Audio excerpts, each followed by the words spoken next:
有关于解放台湾的问题，一直都是大家讨论的热点。日前就有解放军中将对于解放台湾的具体流程做出了解析，一起来看看具体细节究竟如何。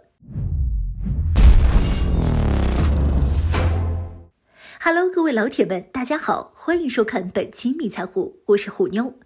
最近一段时间，由于美国、日本对于台湾的干涉和台湾岛内势力的挑衅行为，使得两岸的关系越来越紧张。武统的话题再次在网络上面持续发酵，因此有不少网友提出疑问：要是现阶段台独势力挑衅大陆主权，并且触犯了反分裂国家法，那么肯定会导致解放军的收复行动。那么武统台湾最快需要多少时间呢？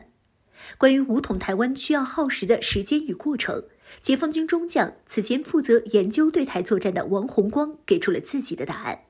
从打击开始算起需要48小时，从登陆之日开始仅需72小时。虎妞认为，以王洪光中将的看法是相当准确的。以现今台当局军队的战斗力来算，说他们能够抵挡72个小时，在很大的程度上已经是高看他们了。我们可以看一下台当局自己给出的数据，在大陆军力远没有今天这么强大的2005年，台湾防务部门负责人给出的答案是能够抵抗大陆全力进攻14天。2011年同样也是这个答案。2014年，随着大陆军力进一步发展，台湾防务部门负责人认为台军只能抵抗7天左右。那么又是8年将近过去了，解放军解放台湾的时间肯定是比7天短的，这是不容辩驳的事实。我们就来看看解放军将如何在72个小时内彻底的解放台湾。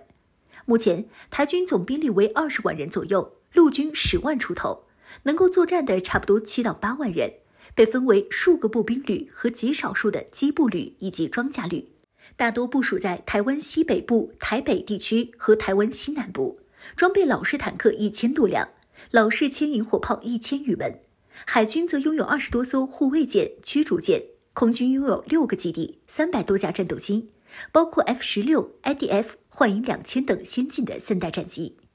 针对台湾地区的作战行动，无非就是2个过程：饱和远程打击以及抢滩登陆纵深突击。首先，登陆台湾地区的24小时之前，解放军将采取火力打击的方式，摧毁台湾军方的重要目标和兵力的集结地点。打击的波次数量则需要根据后续无人机或侦察卫星的反馈情况决定。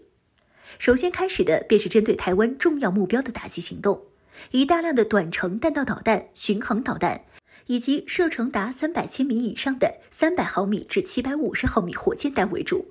这些武器将针对台湾军队级的军事基地、机场、港口、雷达站、炮兵针对、电力枢纽、指挥部、部队集结地点等重要目标进行超饱和打击。第一波次就能将台湾所有的空军基地抹平，港口的军舰将被全部击沉，防空导弹的雷达和陆基搜索雷达也将被全部摧毁。也就是说，第一波次的打击，台湾海军主力尽数被毁灭，空军战机受到远程打击，损失严重，机场因为被摧毁导致无法起降飞机。那么在远程火力打击的第1天内，台湾军队将丧失制海制空权，更重要的是其电力枢纽和指挥部都将被全面破坏。这意味着台军面临着通讯中断、群龙无首的危机之中。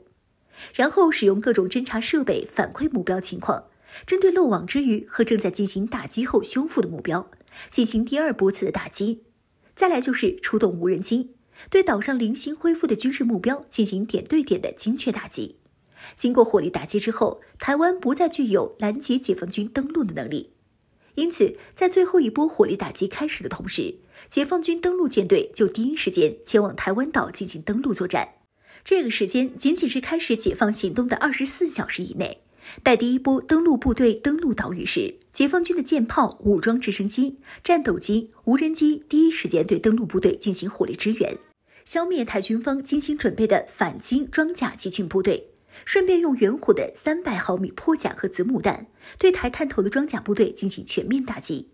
届时在强大的陆海空3维度的打击之下，预计台湾北部部署数个装甲旅将全部被解放军联合歼灭。